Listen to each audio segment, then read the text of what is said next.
Hello, welcome. My name is George Hall, and today I'm going to be giving a talk on the educational zeal of Heckmondwike and its journey throughout the 19th century in terms of developing places of education, and hope to briefly go over the history of this with you today, but also then at the end explain the relevances of how this might work in terms of you exploring both local and family history, and obviously in one-place studies as well. So to begin, who am I? Well, as I said, my name's George Hall. I'm a university student at the University of York. I am doing a degree in history and politics, which quite nicely ties into the idea of one-place study, I think. I run a blog called Genealogy with George, where I'm recently kind of bringing out a new batch of content. I've had taken a little bit of a break, and I'm really excited getting back into developing and delivering lots of content based around local and family history. Fundamentally, I believe in telling stories. I like to tell a story and I like to bring things to life. I think the history is okay, but it gets a little bit boring, reading stuff for a degree sometimes. And I think what we can do in this combination of local and family history in a one-place study is really bring that history to life. I'm sure many of you, whether you're based in the UK or not, in the different counties in the UK or internationally, all have a rough idea of the educational history of your locality, or at least nationally. Obviously, education is a very important part of the human experience, and it always has been. It may have not been formalised in the ways that we understand it now before, but it is fundamentally important as someone's life, what there is to understand and how there is to see the world. So there was no public education service in this period. We're discussing about 1800. Generally speaking, at least from what I've read in terms of the local Heckmondwike experience, which is a town in West Yorkshire in northern England, just to be clear. It was a smaller scale approach. You'd find that kids, even in poorer households, would be educated to some degree, but through more informal establishments, it might be literally through the parents, like they may learn the basic essential skills required to run a household, but that will obviously include some elements of what we consider a formalised education.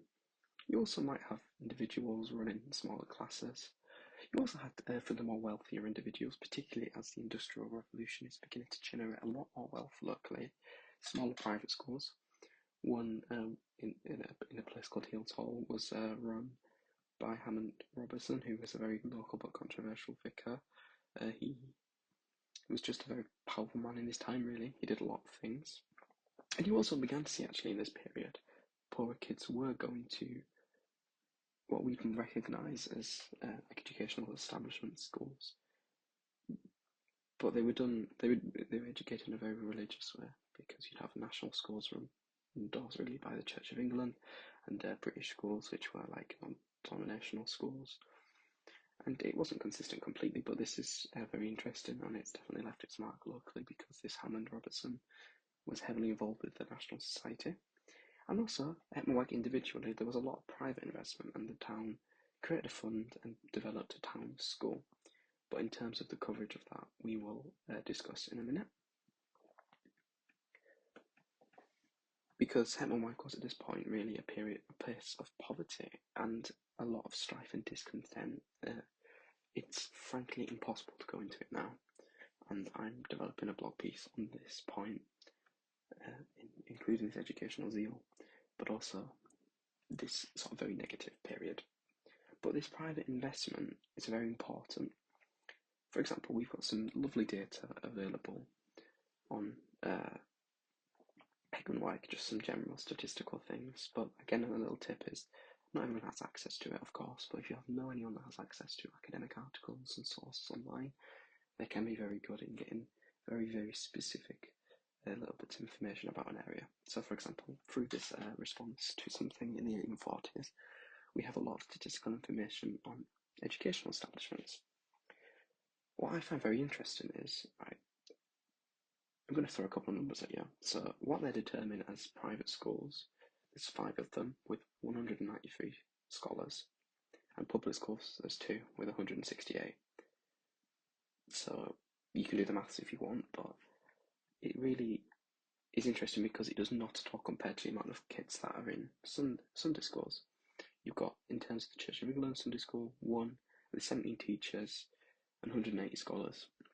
Then you have 4 other schools of different religious varieties, 4 with about 301, although for various reasons that might not be correct because it was a bit of a bad scam, so it might be 31, might be 301, with 947 scholars there. So there's a discrepancy in terms of the figures there, isn't there? Because there seems to be a lot more kids involved in Sunday schools rather than more formalised educational establishments, which you'd expect. Then there was fundamentally a deficiency in the educational, ability of the town. And also what happens is you begin to see issues are now resolved not through private investment, but they are resolved through new local government institutions, such as a local board of health constituted in 1852. And so now we go to a very, very important part of the story, and it's 1870. And in Westminster, in the British Parliament, the 1870 Education Act comes into effect. It's passed, which creates what we now would call primary education. It's now a thing. And this act was very quickly adopted, and the school board, which would be the institution that would create schools, maintain them, hold teachers and educational establishments to account and raise taxes, was formally created in 1871 after a public inquiry meeting. However, what's very interesting is, in terms of the population, which in Heckmondwike was rapidly increased, really, quite a few thousand at this point. About 200 people voted on it, so was it really democratically created? It's debatable. I'd love to go into more detail about what this school board did, but we're going to summarise it. New schools were built, the old town school was demolished, and in fact its material was reused to build new offices for the local board. And so the reign of the school board, its peak period really is the 1880s to me. However, there's 2 factions in these institutions generally, the Bible readers and the non-Bible readers. The Bible readers generally were the Church of England worshippers, and sometimes you could have some Catholic support there as well, and then generally everyone else would be the non-Bible readers. Basically, it fundamentally came down to the fact that the Church of England had so much institutional power, I feel, that people who were not of that religious sect weren't happy with the idea. Basically, they argued that if you're going to read the Bible, you're going to comment upon it and have an interpretation, and just naturally, because of the institutional power of the Church of England, and just really logic, it would end up kind of instructing children in one specific way to approach the Bible, and obviously didn't want that. And Heckmondwike had a very strong non-conformist tradition, not just in religion, but definitely in religion. And so the non-Bible readers swept, really. The mid-1880s was the peak. They had a completely uncontested election. We also had a female candidate who stood. She didn't get elected, but I thought that was very interesting because females could run. And in a very close town, Huddersfield, I believe they actually had, I'd have to double check, but I do believe they had a female member of the school board at some point. Eventually, though, the Bible readers sweep to power. There's like a transition sort of period towards the 1890s.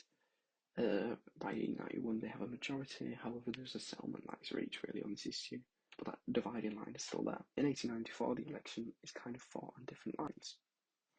This is some election literature that's been preserved from the 1894 election, I think. 1895, so maybe not.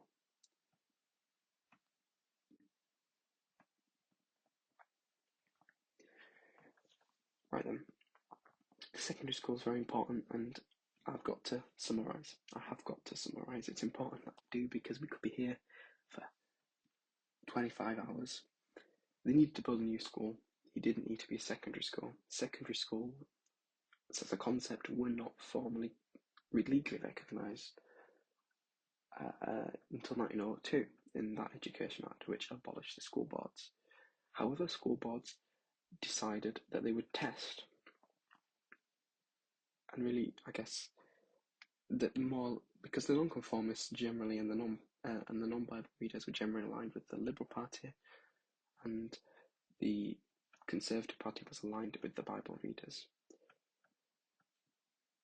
So basically, what happened was they really began to test the incumbent Tory government, and really wanted to really develop and increase their standing by providing, through institutions like schools of science and schools of arts, they were called at that time, which really were secondary schools in many ways. They decided to develop them, and in Heckmondwike, the school board needed to develop more places because it was deficient in terms of a numerical concept.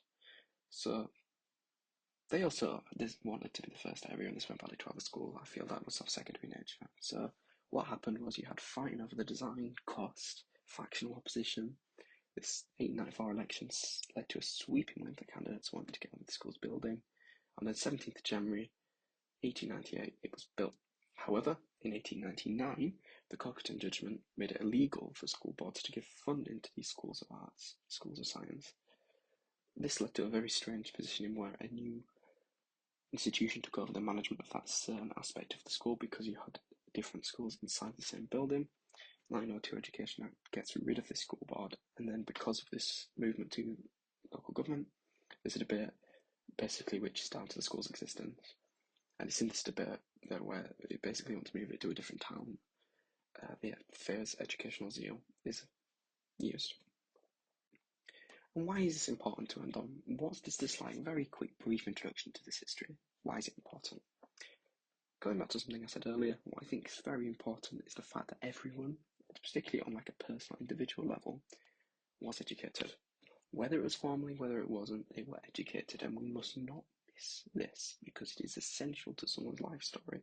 People can get educated up until the day they die, of course they can, but that original formal education or informal education about life is so important, because if you think about it, if you think your own experiences, I'm sure we'll all see that they're very important to who we are. But also, remove education from it in a more broad way if you study in an institution or a place in your one place study. How did it interact with local legislation, national legislation, the political issues of the time? How were institutions built? Who held power? These are important questions that apply to every aspect of life, and they should be explored. And they're important to be explored, and they're relevant to this day. And that concludes my little brief foray into educational history and Heckmondwike. Hopefully going to be releasing a lot more content around this. So if you are interested, you can find my contact details. Get in touch and we can discuss that. And I hope you all have a brilliant rest of your day, and I hope you all enjoy this absolutely brilliant event that's been held. Thank you so much for listening.